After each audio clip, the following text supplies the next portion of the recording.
is it possible to outperform the market? Is it possible to beat the market? Yeah, it's possible, but it's really difficult. Or rather, it's difficult. It's difficult to be consistent. Okay. And I would question the need to beat the market. Right. So let's set our stall out right from the start. Right. Yeah. So you and I are all about sort of helping ordinary people understand their finances better. Right. And investing is part of that. My contention is that investing is the easy bit. Right.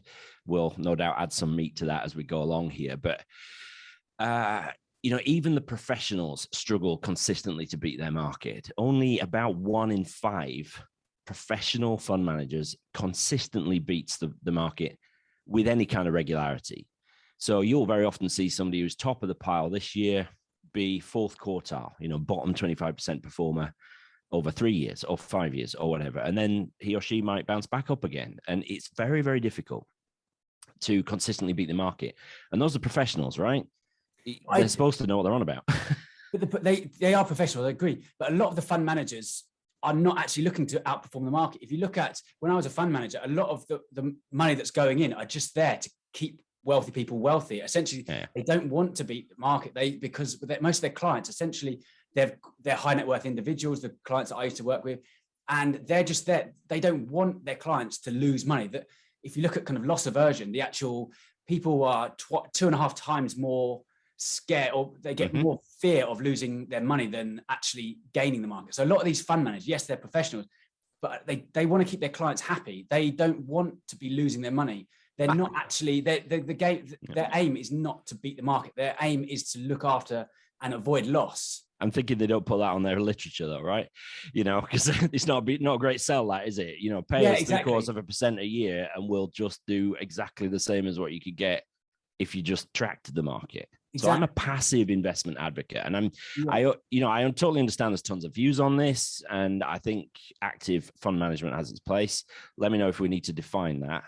Passive and active, would it help just to confirm? Do you think listeners will be happy with that? Yeah, I mean, passive, it's essentially tracking the market, which is the 100 biggest companies, or that's a FTSE 100, where you're not looking to beat the market. Whereas active, you're kind of picking individual stocks, thinking that actually going to beat the market. Yeah, exactly right. So if you've got a universe of available funds, your example, available shares rather, your example of FTSE 100, you've got 100 companies roughly in that index.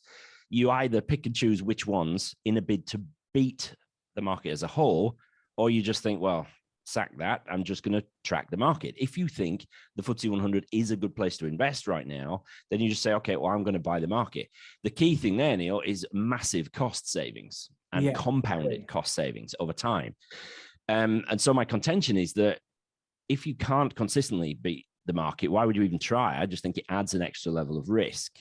So yes, of course it's possible to beat. Of course it's possible to outperform the market. People do it all the time. But I just think it's for most ordinary people, that's a poor use of their time and energy trying to beat the market. I think they can add significantly more value in other ways. I agree with a lot of what you say. I guess the question would be, what is the market? If you're saying actually the FTSE 100, these are the top biggest companies in the UK that are listed in the UK. And these are big lumbering companies, and they tend to be very slow moving. So if there's a book called Jim Slater's a really good fund manager, probably one of the best UK fund managers. And he says that elephants don't gallop. And he uses the example, I love analogies. And he uses the example of these big FTSE 100 companies are like elephants, and they move really, really slowly. Whereas if you think of small companies, small FTSE 250 or kind of smaller than that, these can actually move quicker than the market. I mean, I'm a big advocate of evidence, looking at the evidence. What is the evidence? And there's a number of huge amount of research that's been done. There's been quantum leaps in the amount of research that's been done, and about the amount of Nobel Prize winning economists. So the information is out there, but I don't think we talk about the ordinary person. I don't think the ordinary person realizes that you can actually, I believe you can beat the market by doing simple things like looking for small companies rather than big companies, rather than the FTSE 100 company. You look at momentum, and you can look at value.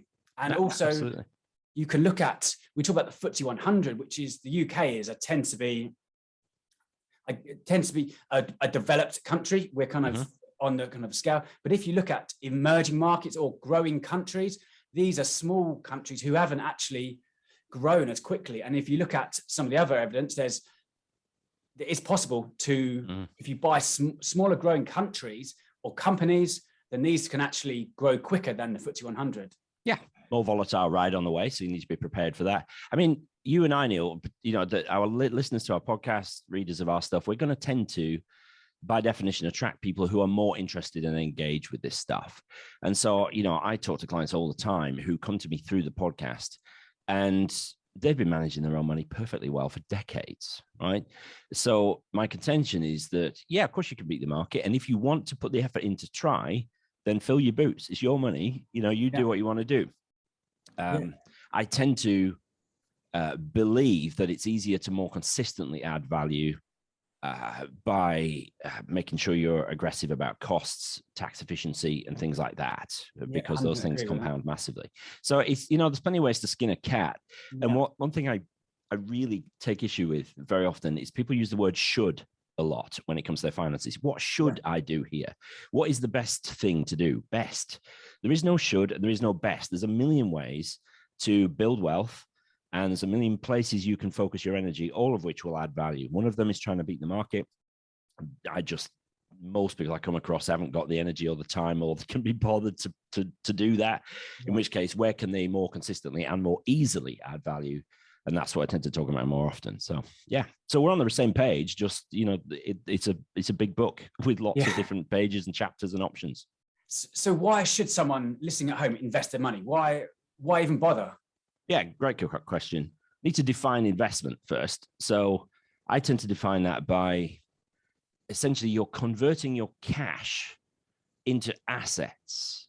So cash never does anything. Its sole purpose is to be exchanged for stuff. Yeah. So a pound is always a pound in your bank account, right? It will never grow. But actually, it isn't always a pound. It's reducing in the amount of stuff it can buy. So while it'll always be a pound, it'll buy you less stuff in 10 years than it does now. And so the only way to maintain or hopefully increase the buying power of your pounds is to invest them into assets which either grow or throw off an income or both, ideally, right? So if you convert your pounds into a property that you rent out, hopefully the property will increase in value and it'll throw off rental income. If you convert it into shares, then hopefully they'll grow and hopefully they'll throw off dividends as well, which you can reinvest. And so that's what investing is. And the simple reason as to why you should do it is to make sure that your pounds can buy you more stuff in future than they can now. So obviously, building wealth is about saving money. So you don't spend all your current pounds. You save some of them up for the future so that you don't have to work until you die. And, you pay into pensions and you pay national insurance. So you got your state pension. You're putting your current pounds to work against your future aspirations. But part of the way of making it work is to make sure that they actually grow rather than reducing in buying power. So nobody ever got rich by leaving their money in the bank. It just doesn't happen that way. Certainly not now with interest rates where they've been for the last 12, 13 years or so. So that's why you should invest. If you want to have any kind of interesting future where you're not tied to your desk or your job, then you have to invest in some fashion to build wealth for the future. Yeah, some really good points. I think what you mentioned about your future aspirations, that's really powerful. I think that's really a good thing to think about. I think about it the way is, imagine meeting yourself in the future, 20 years time. And actually, is that person going to come in and shake your hand, or is he going to be, what did you do with my life? And essentially 3 reasons to invest. So life, giving yourself a better life for yourself at the moment and your future. So freedom, so you can have the choice when you wake up to choose what you do with your day, if you, rather than going to work or or you can choose to work for joy rather than working for necessity. And the third reason, and the pursuit of happiness, what's the kind of meaning of life? Maybe to be happy and give you and yourself, why you work, and give yourself and your family a better life for now and in the future. That's the reasons. Yeah, great idea. Great point. It's funny, isn't it, how when you sort of get behind the mic every week and you sort of eventually you distill your thinking on things to some salient points, like your 3 points there. I always say the only 3 uses for money are for, spending on stuff now, storing up for the future, and giving away. Those are it's the only point, right? And money is never just something to be obtained for its own sake or built for its own sake. It's got to be put to use. And you're dead right. No, I think I totally agree with you. So Meaningful Money podcast. Wow, it's been downloaded 5 million times. That is insane. That is incredible. So yeah, congratulations on all your hard work. I've been following you for a long time. I was listening to you as I was doing my financial advice qualifications, and you distilled the information much easier, simpler, and more fun, interesting as well. So yeah, so credit to your hard work. So maybe let's go all the way back to why you started your Meaningful Money podcast and your YouTube channel. You've also got a YouTube channel. I've seen some of the old videos of you on the beach. They're really good. I started on YouTube, yeah. And so, it's for the listener at home thinking, kind of you're looking at your studio now, it looks amazing, but kind of think back to the moment you decided to start your podcast. Tell me, kind of walk me through those reasons. Yeah, 3 reasons primarily that kind of came together at the same time, and that's what was the trigger for starting the whole project. I wanted to, I'm a financial planner for a living, so I see clients every day. By definition, they tend to be the wealthier clients because they pay us a lot of money. We're a chartered financial planning firm. I like to think we had sufficient value for the fees and plenty more besides. But somebody with 100 quid a month to invest is not going to pay us 3,000 quid for a financial plan, right? So we tend to deal at the richer end of the client spectrum inevitably, but that kind of didn't sit right with me. I don't have any moral issues with helping rich people get richer or to distribute their wealth down to their family or to the causes they care about. That's a noble calling in my book, but it wasn't enough for me. I wanted to kind of make a bit of a bigger dent really in the universe, and we don't teach people this stuff. So I wanted to try and get the information out to as many people as possible. So that was the first thing. Second thing was that in various spheres of my life, people told me I was good at explaining things. So, around the dinner table with my kids then, at the time, they're both adults now, but at the time they were kids, I was on a board of governors at the local school. I would preach in my church, that sort of stuff. A few people just said to me, you're quite good at explaining things. You have a knack of putting things simply. And that kind of sunk in. But then the third thing was that I read a book called Crush It by Gary Vaynerchuk, who's one of my online heroes. And essentially the premise of that book was his story, which I won't go into now, but he's just a real sort of success story, Russian immigrant to New York. But essentially the premise of the book is that whatever your message is, the mechanisms are there now for you to get that message out for free or nearly free. And there are no gatekeepers. There's no producer of a TV show telling you you're too fat or you're not pretty enough or your accent doesn't fit or anything like that. There is now no gatekeeper between you and your audience. And so he just said, look, just start. And if it's any good, people will listen. And so I bought a flip video camera, which I'm looking up because it's up on my shelf there as a sort of a relic of how it started, and about the size of a packet of fags, 720-point high definition. And I went down onto the prom in Penzance very early one morning and just said, I propped it up on a wall and said, I'm going to talk about money. I'm going to explain how it works. Didn't tell a soul what I was doing and just started shooting videos. And they were very simple back then. Didn't edit them, to any extent. Audio was shocking. I sometimes have to wait for the lens to demist on a cold morning and stuff like that. So it's a little bit more controlled now. But I mean, I've been doing this 11 years. And I'm still surprised by the success of it. But really, that's just down to really getting on board fairly early, certainly with the podcast space. There was hardly anybody else doing it when I started in 2012. YouTube channel actually started in 2010, incredibly. So, I've just kept going, and that's why the numbers now are starting to get quite big and interesting, particularly in the podcast, because 5 million is a big number. But it's all scale. It took me, I don't know, it's like 6 years or something to get my first million.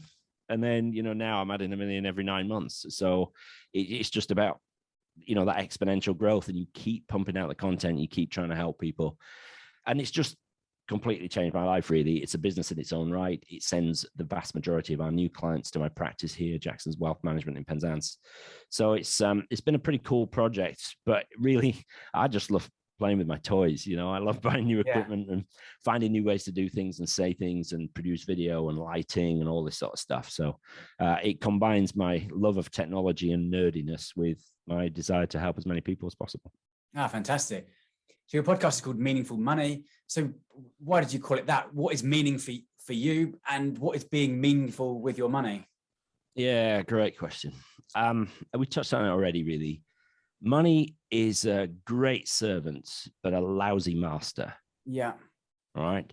So it's only ever a means to an end, never an end in itself. people who pursue money for its own sake, you don't want to go out for dinner with those people. They're generally very unpleasant. They're very greedy. They'll tread on anybody to get where they want to go. But I spend my life working with clients, and it might surprise many listeners to know that the actual money side of what we do is probably a tenth of where we spend our efforts. The vast majority of what I do is getting to know my clients really well, really well, understanding what they want to achieve and really drilling down onto that and really understanding what they care about. Very often it's family. Very often it's giving their own kids, a starting life that they never had. It's supporting the causes that they're passionate about. My job is to find out what really matters to these people, what's meaningful to them, and then making the money fit. And so essentially that's meaning is unique to each individual. I don't particularly ever want to retire, in a sense. From what you said right at the beginning, it's about being able to work for the fun of it rather than because I have to. So I'm pursuing that, but not aggressively. I'm not in a fire movement person, where I want to, retire before I'm 40. Too late for that anyway. I'm 46. So do you know what I mean? Each to their own. But for me, I just want to enjoy life in the present, store it well for the future, and keep doing what I'm doing till I drop, really, or until my wife tells me to stop. Obviously. Yeah, that's great. No, that's amazing. I think for me, meaning is finding your meaning. Like the meaning of life is to find your meaning. So it's about experience your life to the fullest, living a good life. And for me, it's helping other people to gain their freedom. And by helping them with their money, and by having more money gives you better access to choices, and choices can lead to having freedom. So and also I've thought about this quite a lot, actually. I'm writing my second book, actually, and part of it is talking about freedom. I wasn't confident enough to write about freedom in my first book, and I think I've kind of thought about it a lot more. And for me, it's about finding your unique talent. So we as humans all have kind of strengths and weaknesses, and it's doubling down on our strengths and almost getting other people to help you for your weaknesses. As a business owner myself, you can outsource a lot of the stuff and can double down on what you're good at. I like to think I'm quite good at explaining things simply and easily in a kind of a fun way.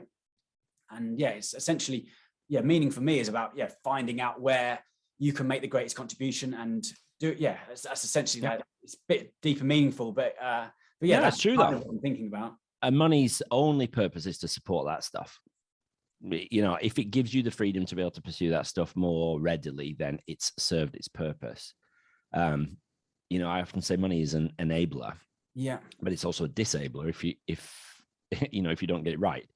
You might want to retire at 60 so that you can spend more time ballroom dancing or whatever. But if you don't have the income or the assets to support that, then you're not going to be able to, are you? So it's an enabler and a disabler. And it's really important. Money is very important, don't get me wrong. But at the same time, it needs to be put in its place.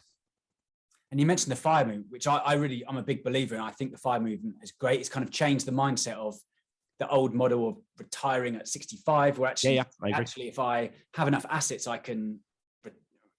you're financially independent. For me, it's more about being independent and self-reliant, and it's not about retiring early. For me, in my first book, Millennial Money Mindset, I talk about not necessarily being financially independent and retire early. It's more about I talk about fish. So it's financial independence and seeking happiness. Whereas actually it's finding out what you want to do with your life. And once you have enough money, then you can kind of wake up each morning and decide what to do with your day. And that's fantastic. You can pick up, I have a son, I'm going to pick him up from school later on. If I was kind of stuck in a 9 to 5, I might not be able to do that because I've kind of in this chain to the desk. And this, I think, what you said about money being an enabler is really powerful. I haven't heard that.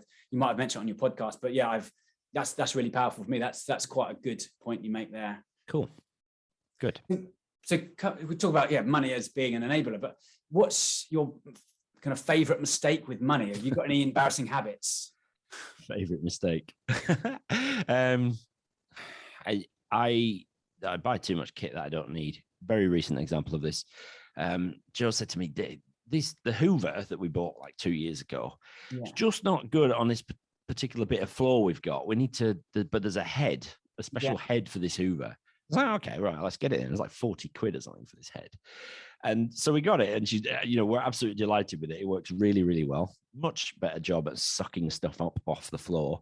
Yeah. And about 6 weeks after we bought it, we opened a cupboard and realized that the flipping Hoover came with one of these heads, but we just put it away when we first got the Hoover and forgot about it. And so we have two.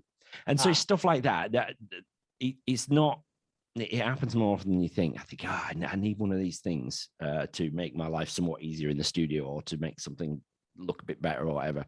And I buy one, and I realize that I bought one 3 years earlier. I have 10 microphones. Yeah. All right. For all different things. I could probably make do with fewer than 10 microphones, but I do have 10. And I just sometimes think, is this a real problem?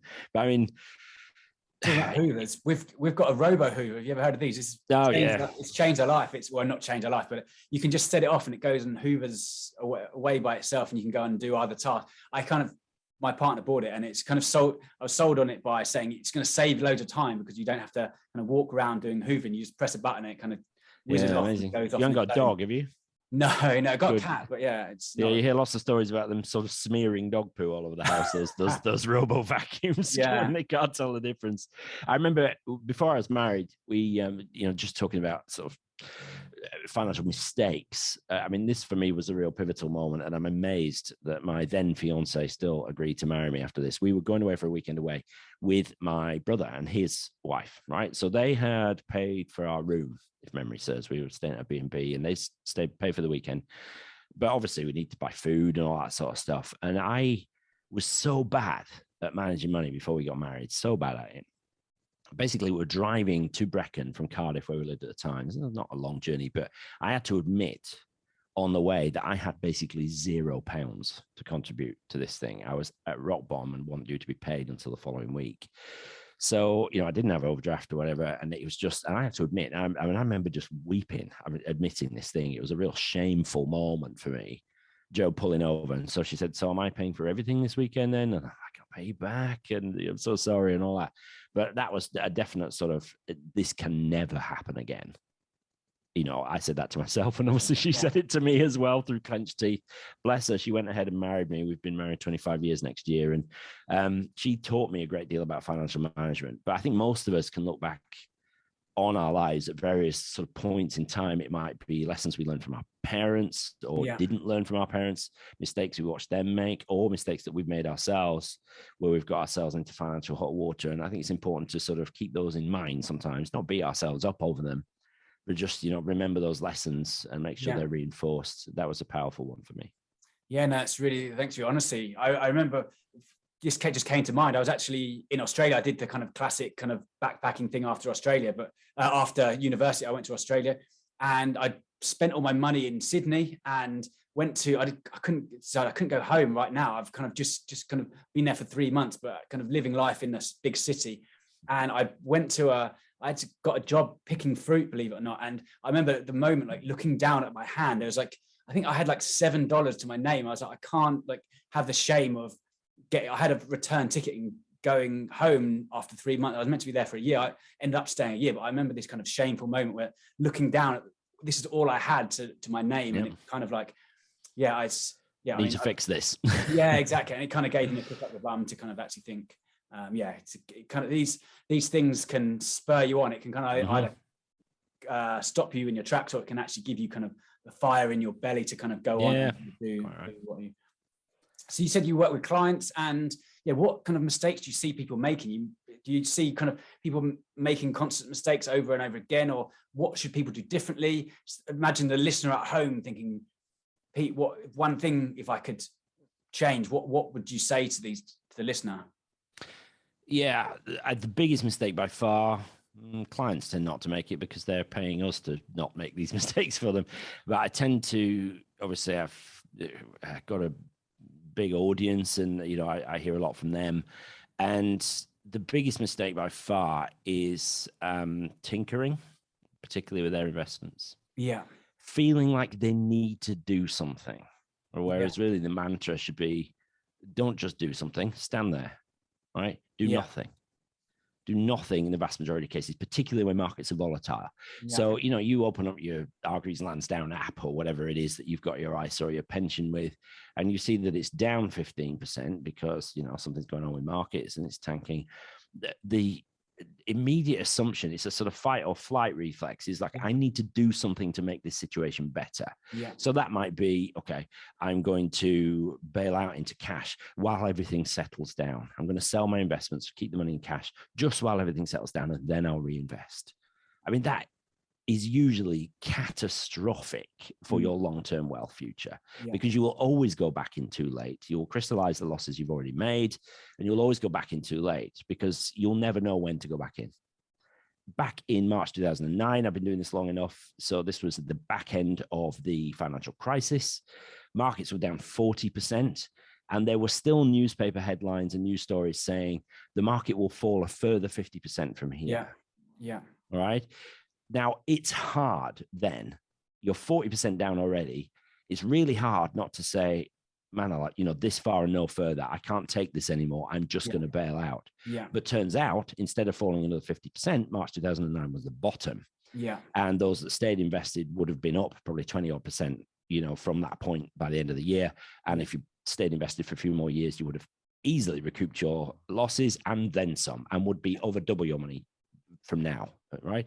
So the biggest mistake by far is tinkering, feeling like you need to do something with your investments, when the best, certainly for lay people, but I'd argue anybody, the best thing you can do is nothing at all. Just stick to your guns and stop looking at the value of your investment. It's just going to lead to anxiety. So do yourself a favor and stop checking in. Yeah, no, 100%. I think one of the reasons, the title of my book, if you want Millennial Money Mindset, if you want the fruits, you need the roots. And I think of it like growing a tree. It's anything of value takes time to grow, and it's like that. Those root systems. It looks like it's doing nothing, but actually it's growing, and it's like investing is like growing a tree. It takes time, and it takes a long time before to actually get anything back. But it's difficult. It's having the discipline to not touch anything. And I was speaking to a friend of mine. He's a financial advisor, and he was saying like he's almost his worst enemy.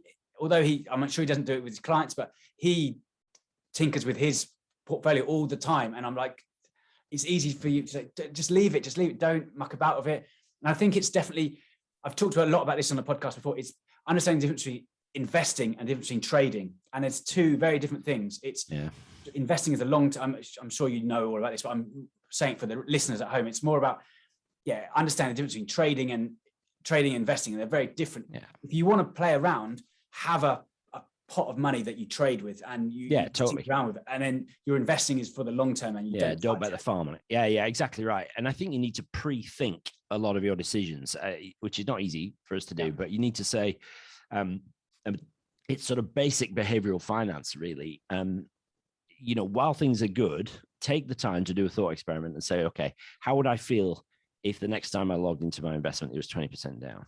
Yeah. And essentially pre-make the decisions and say, if that happens, I will do nothing. I'm committing now to do nothing in that case. Go even further. Say, I'm committing not to look at the value of my investments except for once a year. Yeah, exactly. There's no reason at all to do it more often than that. Really, I don't think so. Anyway, if you want to just check, then do it once a quarter. But checking in every other day is only going to lead to anxiety, and it's just no need to do it. If you're investing for 40 years, then why check it once a week? It makes no sense at all. So, there's other things you can do, to make that less likely. But I just think, do your thinking in advance and set frameworks for how you will manage your money, and decide in advance. Then you're not deciding in the heat of the moment. That's really crucial. If you're an alcoholic and you want to recover, you don't keep temptation in the house. You get rid of everything out of the house. Yeah. And so that's sort of building a framework to make your in the moment decision-making easier. And it's exactly the same with our finances. Yeah, no, 100% agree. I talk to my clients and I say, spend 90 minutes a year just on investing. I use the analogy, I've got a card game called football formation asset allocation. And I think of it like building your portfolio around a football team. If you score a goal, money goes into your pocket. If you concede a goal, money goes out of your pocket. If you live a good life, you live to 90 years old, like 90 minutes on the football pitch. And so many of my friends were saying they mess about with their portfolio. And I'm just saying, just spend 90 minutes a year on your portfolio. And that's all you have to do. And so many of them saying, I don't have the time to invest, Neil. And I was like, but you've just watched a boring 1-1 game on a Wednesday on a rainy, and you say you haven't got a time, and spending 90 minutes watching a game. Yeah, Netflix. Netflix. You don't have time to actually look at your portfolio. And I would say, just quickly, just on the flip side as well, there's that where people tinker around too much. And then the other side is where people don't look at anything at all, and they just kind of put their head in the sand and don't think about it at all. That's the kind of the two polars of the way when I speak to people. I agree. But what's your any kind of aha moments? We kind of briefly touched on kind of things, mistakes, but I think I'm a big fan of kind of mindset and how people think and feel around money. And when I talk about kind of aha moments, I think of it like there's a moment you think, that makes loads of sense now. You kind of see a different, like putting on a pair of glasses. You didn't kind of see, everything wasn't kind of clear, but you put on a pair of glasses and you're like, that now everything makes kind of sense, or you can now see things that are much clearer than before. Either yourself, or have you seen this in your clients where they've kind of had a realization and think, that makes a lot more sense to me? Yeah, I see it every day, and it's a function of the way we work with clients. So for me, that aha light bulb moment was in 2006 when I sat and passed a qualification called the CFP, Certified Financial Planner License. So the industry makes these acronyms ridiculously difficult to understand, but if you ask anybody pretty much globally in the developed world what a CFP is, they will know, certainly in North America. Whereas in this country, it isn't so much, because we tend to focus on chartered financial planner as being the sort of gold standard here. Certified financial planner, certainly at the time when I sat it, was the only qualification that really was a practical applied qualification, right? So it wasn't just about head knowledge, understanding the tax system. And it was about, here is a fictional client, plan the most direct route to them for them to meet their goals. And that was a light bulb moment, because it was like, do you know what? Investing, I mean, I'm bored witless with investing. I could not care less about it, right? Which you probably gathered from earlier on, because I think that's the easy bit for most people. And that time is far better spent on their planning. And that's what really brings people alive. And that's what I meant when I see it every day. So people very often will present to an advisor like me and they'll say, okay, I've just inherited £500,000. What should I do with it? And I'm like, we'll get to that. Tell me about your family. Tell me about work. What do you love to do? All that sort of stuff. And they're like, what are you asking me this for? It's like, just bear with me, okay? Just go with it. Tell me, and what would a perfect day look like? If you didn't have to work, what would a day look like? What would you get up and do? Where would it be? Who would you be with? What's the weather doing? What's a perfect day look like? And you start to sort of take this stuff to them. Start to asking them, if they died tomorrow, what would be their single biggest regret, right? Or if they knew they had 5 years left to live, what would they fix, right? All that sort of stuff. You ask them these questions and they start to actually get talking and thinking about what really matters. And then it's like, okay, now we have a framework for investing your £500,000, because the whole point of that £500,000 is to enable you to do that as quickly and as efficiently as possible. Yeah. And so investing must always have a purpose. Now, planning is, most of us are planning towards some kind of retirement, whatever the definition of retirement is, right? Whether it's financial independence, whether it's actually stopping working, the old-fashioned definition of retirement. But most of us have something in mind that either would enable us to do a career change, do more charity work because we want to, not because we need to, all those sorts of things. People just define it in different ways. But my job as a financial planner is to light that torch in people and really get them excited about what the money makes possible. And then really the mechanism's easy. Sometimes I'm amazed I have a job, because actually it's that most people's financial needs are not that complex, right? Unless you're getting into the deca-millionaire space, when yes, it gets complicated with trusts and offshoring and all that sort of stuff. I don't really care about those people, to be honest. Most people's needs are really quite simple, but most people don't take the time to really think through what's important to them. And that's part of my job to facilitate. So aha moment, planning is everything. Investing is a very small part of the mechanism to achieve your plans. Yeah, 100%. No, that's really powerful. No, thanks for sharing. No, that's really great. So you ask questions like, what would you regret if you died tomorrow? So what would your regret be if you died tomorrow? That I didn't lose weight earlier.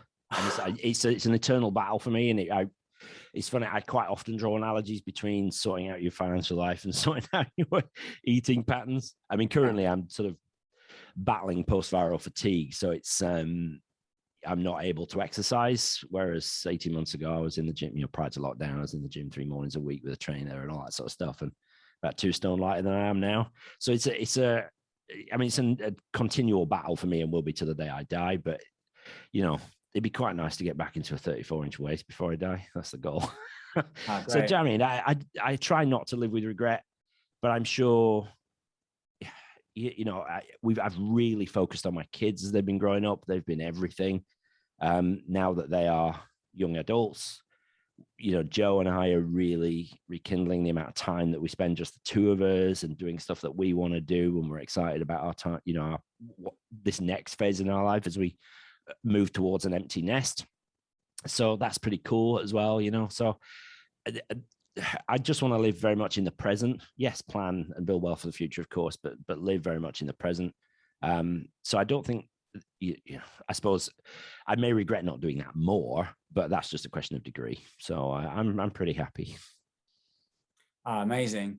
I was going to come up with a really wise quote, but there's a really good Disney film. It says like the present is there's a quote from a Disney. I can't remember what it is, but essentially the present is a gift, and that's why they call it a present. And I think that's it's all the people you can pick. It's kind of, I can't remember what film it is. It's kind of a Disney film. I think it's like some ancient. Sounds like it.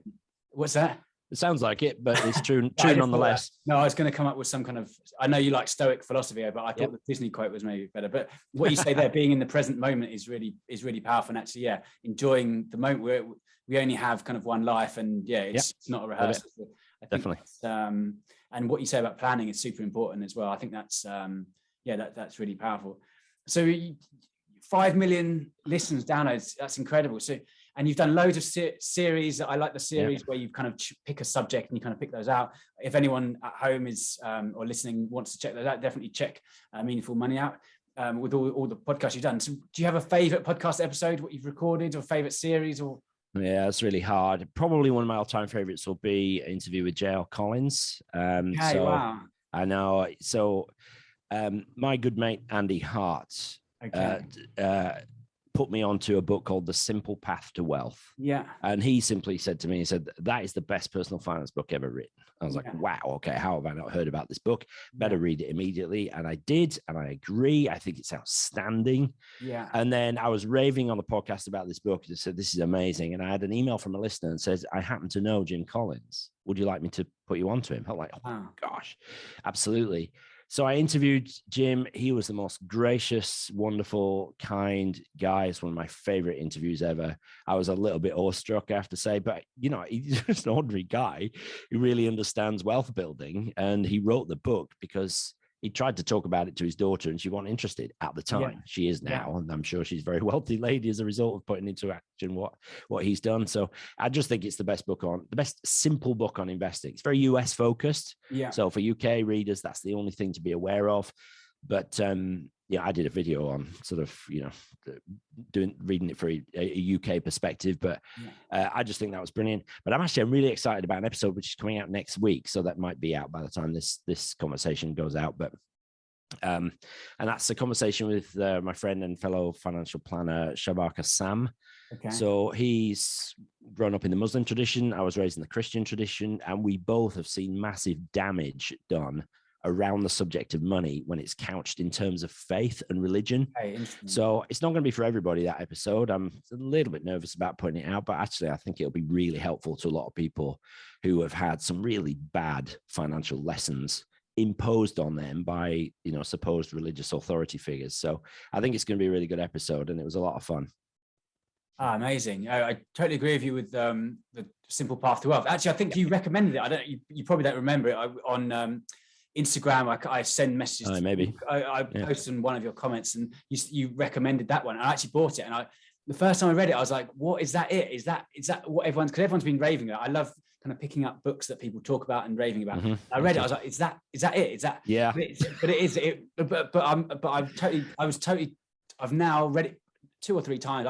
I love going back through the highlighter, and I agree. It's a brilliant book. I think it does exactly what it says on the tin, and it is written simply. And when I first when I was just about to read it, I thought there was going to be some kind of, I don't know, some kind of amazing insight, but it is brilliant. I think it's simple. It does it's exactly simple. Yeah, it's an amazing insight, but it's dead simple. Yeah, that's almost harder to do as an author, to write it simply than kind of, you know, it's then writing it more complex. Yeah. Top tip, by the way, if you like highlighting books, if you read on Kindle, which I do almost all the time, you highlight books in there, check out something called readwise.io. Okay. It's an absolutely incredible service. So it'll basically sync to your Kindle and group your highlights, and then you can get a daily email with just sort of 5 or 6 of your highlights. It just brings them back to your attention. I absolutely adore it. It's like $5 a month and worth every single penny. It's completely transformed the way I read. Yeah, brilliant.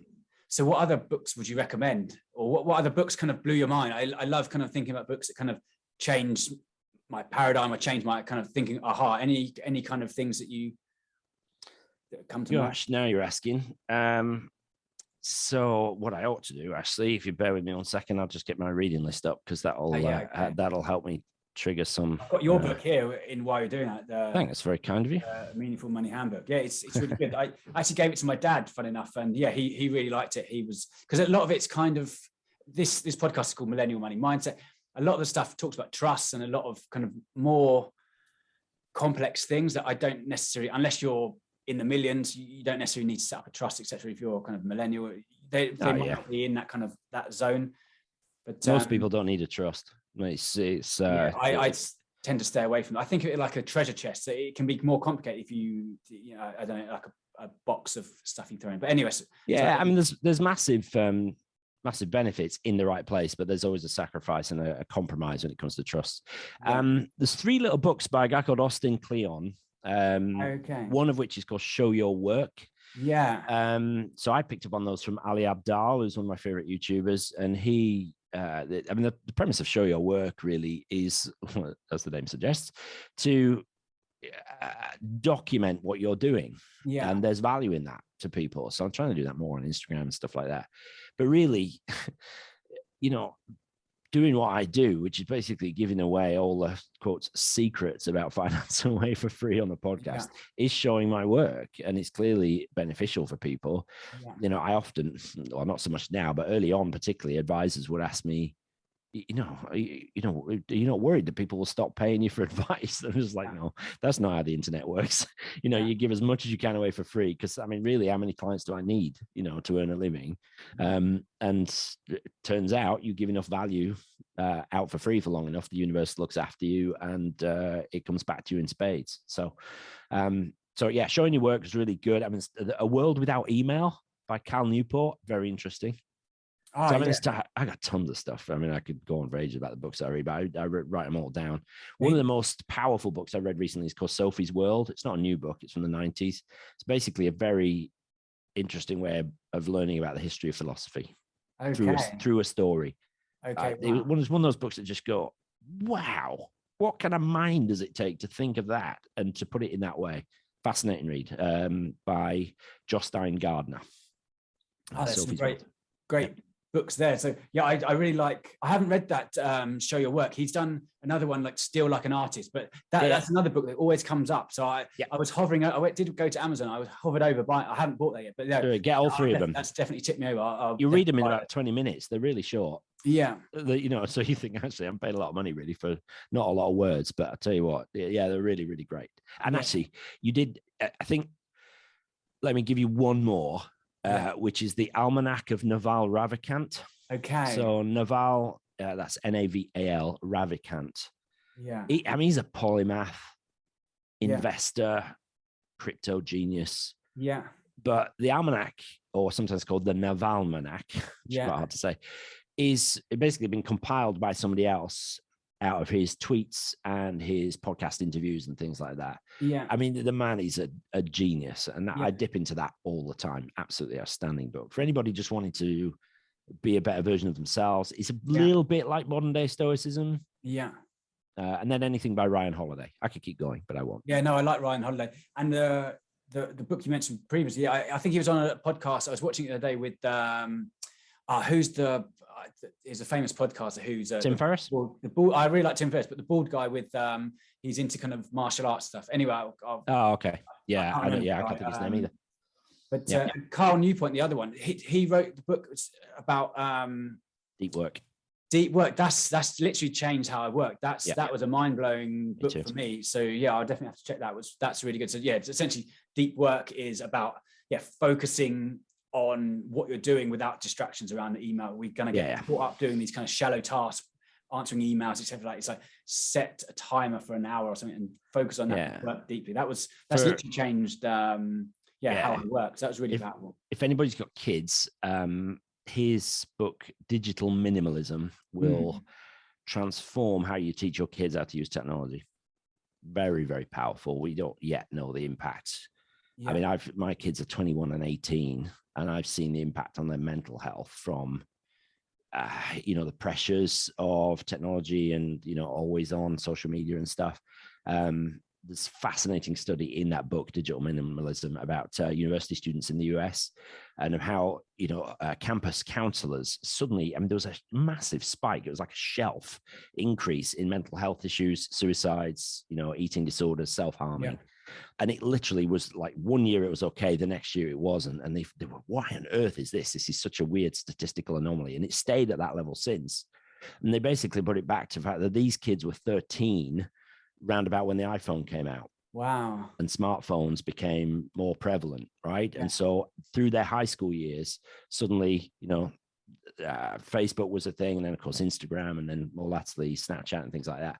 And the correlation between decline in teenagers' mental health and the rise of these devices and services is just, it's too big a correlation to ignore. So really important that you then teach your kids how to manage that, which is something that we've tried hard to do. So yeah, interesting. Cal Newport's a genius. Yeah, no, I'll check that one out. I think also talking about technology, I think, and investing, I think when people we're saying don't tinker with your investing earlier on, I think the access to apps and trading platforms today, it's made it so much easier to tinker with it. You can see the news and you think the stock market's down, then you can quickly go on your app and buy or sell in seconds. The first share I bought was lastminute.com. Kind of the irony of the name was lost on me at the time. And it was, I had to literally write a check to the broker, City Broker. Imagine that, and then post it, put it into a post book. I even had to call him up to know where to, on a kind of an old school kind of payphone, put money in, which is kind of showing my age here. But to do that, you would actually stop this kind of tinkering. If you had to hassle of doing that, would actually stop doing, it's the kind of the trading mindset compared to the kind of the investing mindset. But you've got the rise of so-called financial influence as well, many of whom are complete charlatans. It's interesting how it's a difficult one to manage. But so that leads on to the next question. So if you could change one thing about the world of personal finances in the UK, what would that be? So maybe you can click your fingers and it would be, that would happen. Yeah, I would make every 16 to 18-year-old do at least half a term of personal finance. So in tertiary, so whether they're in, apprenticeships, whether they're in vocational qualifications, or whether they're doing A-levels. So between 16 and 18, I would want to see some kind of basic financial management lessons, but make it mandatory and make it something that they have to sit through to qualify, to get a qualification. I realize that not everybody learns that way and all that sort of stuff, but I think with imaginative curriculum and, in 6 weeks, you can put a lot of good stuff into kids' minds. We tend to fall into two camps: those of us that get really good lessons from our parents and those of us that don't. I didn't get any bad lessons from my parents, but I didn't get any lessons from my parents really in how to manage money. They were pretty good at it, but they never passed any of it on to me. I'm the youngest child, so maybe they got bored by the time they got to me. So, I just think we need to put something into kids, because we set them free into the world of work or higher education, where they've got to manage a budget and student loans and all that sort of stuff. We set them free into that world with no preparation very often. Now it's getting better. There is some movements towards something like some element of personal finance in the curriculum, but it needs to go a lot further. And I'm not the person to write that curriculum. I wouldn't have a clue, but it needs to be done. And I just think it needs to be mandatory. It should be like a driving license. Yeah, Martin Lewis, I know, has got a book out and he's giving that away to school kids. I think it comes down to it's got to be correct though. I think there's always biases in finance, in everything. There's always biases in everything, and it's giving the right, or if there is a right or wrong kind of information, it's I mean, any information maybe is better than the other, but I guess there's definitely a danger of it being done badly. And I can imagine kind of credit card companies, which is kind of my bugbear, kind of getting involved, Visa, education, and it's, that's getting them into more and more debt, which is not necessarily, it's not a good thing at all. Self-reliant rather than actually getting into more debt. But it's like McDonald's giving you kind of nutrition lessons. It's not yeah, exactly right. Yeah, that should be closely monitored and regulated, I think. But I don't see it happening anytime soon, unfortunately. But I think if I could wave my wand and do one thing, that would probably be it. I mean, there's things about regulation that I would change as well.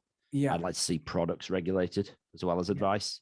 Okay. A sort of double-edged sword to regulation. So is it not already? Is that FCA have regulated products? I know kind of the bigger products. I'm not going to name them now, but they're all regulated by the FCA, aren't they? It's the companies that sell them that are regulated. So I would like to see, so that in order to bring a product to market, it has to pass some kind of regulation, and that's not the case. Okay. Right. There are still financial products that get around that. I mean, ultimately they're scams very often. So I don't suppose you're ever going to stop that. There'll always be criminal intent around, but I would like to see heavy regulation of products. Okay. I mean, potentially that could lead to a minefield of problems as well. So I don't actually think the regulator is that effective. I'm glad we've got it. But it's far too passive, far too much shutting the door after the horse is already bolted. Yeah. But, I just think even if it was like a kite mark, some kind of minimum standard that's like, this is a solid product. Yeah, interesting. That would be good. That would, I think, do well. And so talking about kind of regulation, what's your opinion on the difference between financial advice, where you're giving specific advice to that person, and then money coaching, financial education, and then you mentioned the kind of the finfluencers, if that's the name, if that's who are kind of coming in, because the internet is amazing. We kind of talked about the benefit of technology. It's almost its worst enemy, that anyone can pick up a camera and give information to people, and it's not always right or wrong. But I also think, I used to be a financial advisor. I moved away from that because it was so restrictive, and I didn't feel comfortable charging tens of thousands of pounds for something that someone could just pick up a book and read. Especially for this is a podcast called Millennial Money Mindset. I didn't think it was value for money for a millennial to go out, pay for financial advice just for putting money into an ISA. Ultimately, I agree. They want to be financial independent. It's going to take them longer if they're paying 5% initial fees plus 1.9% ongoing fees, which is kind of crazy. And that's those days are long gone, hopefully, but it does still happen. That's a company. They're a financial, they're FTSE 100 company, one of the biggest companies out there. So they're still around. But sorry, tell me more about that. So, I mean, I've spent 10, 11 years telling people that they don't need a financial advisor, right? So coming from exactly the same place as but at the same time, the caveat to that, and that might seem weird, given that I am one and I've been for 20 odd years, and that I own a financial planning firm. So you don't need financial advice, because most people don't. It doesn't make any sense for a millennial to pay a financial advisor to tell them where to put their £20,000 ISA or their £100 a month ISA. It doesn't make any sense, right? So I would say the difference between self-education and financial coaching, those two things really are about improving your own ability to navigate the financial system. Yeah. Financial advice is asking somebody else to do it for you. Yeah. Right. So I sit somewhere in the middle of those two. They're not entirely polarized. So the vast majority of people, when you're building wealth, to be honest, most people are never going to need anything more than a pension and an ISA. Yeah. They're never going to need anything more complex than a decent equity index tracker or a multi-asset tracker. So it's got some bonds in it as well, just to sort of dial down the volatility a bit. So, I mean, you can get by perfectly well with one pension, one ISA. You can put anything up to 60 grand a year between those two accounts. Most people don't save 60 grand a year, right? So most people don't need complexity like VCTs. They don't need trusts. They don't need all that stuff.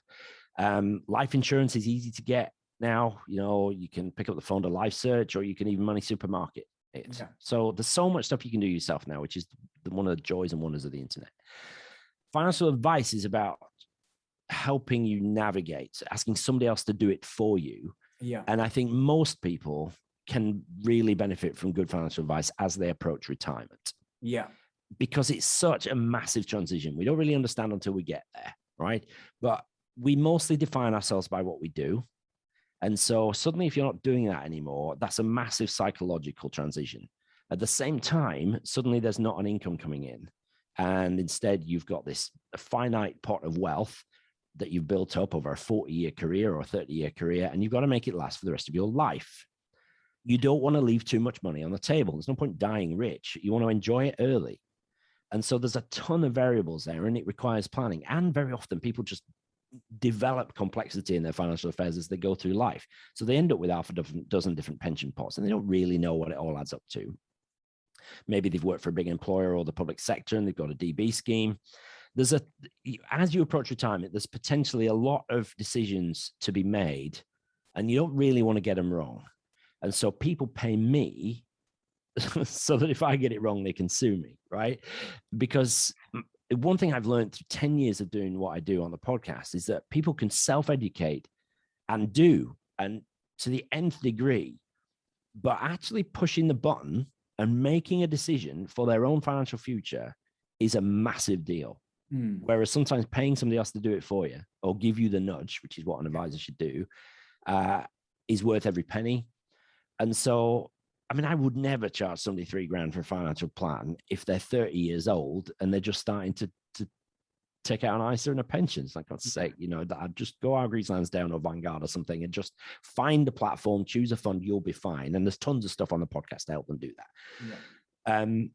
But financial advice is really for complexity. The system is complex and people build complexity into their own affairs. So my job is to basically unravel that and make it simple so that we can concentrate on what's really important. So there's a place for both. The way I think about it, you mentioned like a driving lesson. I use the analogy of a car. So it's a bit like if you want to get a financial advisor, it's a bit like getting a chauffeur. They're going to do it for you. They're going to drive you to where you want to get to. Yeah. Whereas I'm a money coach. I see a kind of a benefit of giving people education and accountability, yeah, and a lesson about understanding how to invest. So I think of it more like a driving lesson. So sitting next to them, teaching them how to drive. They're going to actually turn the engine on and actually getting to where they want to have. And because it can be quite scary it's a bit like looking under the bonnet of a car. It is complex, like all those kind of machinery. It's a bit like if you look in a kind of some of these products that you mentioned, bonds, if you look at kind of equities, all these things around the world, it can be quite complex where you're kind of investing. And it's a bit like looking under the car, the bonnet of a car. So I see a financial or money coach essentially sitting next to them, giving them ideally drive them to freedom with the wind in their hair, etc. So that's kind of the way I think of it. Yeah, no, that's a brilliant analogy. I'm really excited about the rise of the financial coach, which is a relatively recent phenomenon. Yeah. 5 years ago, I could probably count on one hand the number of financial coaches that I knew of, and I knew most of them, I think. Whereas now there's a real rise in that. And I think that's great because for folks who don't need to pay for full regulated financial advice, it's the perfect solution. But want some help, it's the perfect solution. So I'm really excited by it. I think it's a great thing. A lot of people in my industry are not. They're really threatened by it. And they, somehow these people are not really qualified and all that sort of stuff. And I just think, well, that's just insecurity on the part of the advisors, really. So I'm really excited by the rise of the financial coach. I think it's an unequivocally good thing. Yeah, I think there's definitely a massive need for people managing their money. I think there's a number of regulation changes as well, pension freedoms in 2015, the auto enrollment, and all about this. But I'm saying for the listener, essentially, there's more need for people managing their money. And essentially, it's moved from the government or moved from the company looking after your money to you, the individual. So that's why essentially I see there's a big kind of growth in money coaching. But Pete, I'm mindful of your time. So great to chat. Maybe just before you go, we talked loads about books. So you've given a wealth of books. If you want to mention another book, even your own book, Meaningful Money, and a great quote or something funny has happened recently. And just tell us, briefly say or talk more about where they can find you, Meaningful Money Podcast, your website, if anything else. Right. So I'll give you my all-time favorite quote. All right. I'll give you that first. It's by Eleanor Roosevelt. Okay. And it's one of those things that continually comes to mind whenever I listen to myself talk. Okay. And the quote is as follows. She said, "Great minds discuss ideas. Average minds discuss events. Small minds discuss people." Okay, interesting. Great minds discuss ideas. Average minds discuss events, and small minds discuss people. So if you find yourself talking about other people all the time, so-and-so did this, so-and-so did that, have you seen their new car, all that sort of stuff, that's a sign of a tiny mind, right? Even events, we all by definition talk about events, what's going on and things like that. That's fairly normal. If you want to be a great mind, then spend your time thinking, reading, talking about ideas, right? So read books, watch TED Talks, all this stuff, develop yourself as a human, and then be a great mind, be the best version of yourself. So I continually bring that to mind. I love that quote. Amazing. If you want to find out more about what I'm up to, just search Meaningful Money, search Pete Matthew, no S on the end of my surname. Yeah, people do that all the time. But meaningfulmoney.tv is the home of what I do, but you can find me on all the socials. Search for me in your podcast catcher of choice, or over at YouTube, doing lots of good stuff over there now. So been great to chat with you, Neil. Thanks for having me. It's been amazing. Thanks so much, Pete. That's been, incredible. So thanks. You gave him an amount of wisdom. It's great. So as I said, a big fan of your work, really great podcast. And I would say the Socrates of UK financial in personal finance in the UK. So Socrates, I'll take that, man. Thank you very much. But no, thanks so much. And this has been Millennial Money Mindset. If you want the fruit, you need the roots. Please like, please subscribe, and please tell a friend about this show. Thanks again. Cheers. Money Mindset.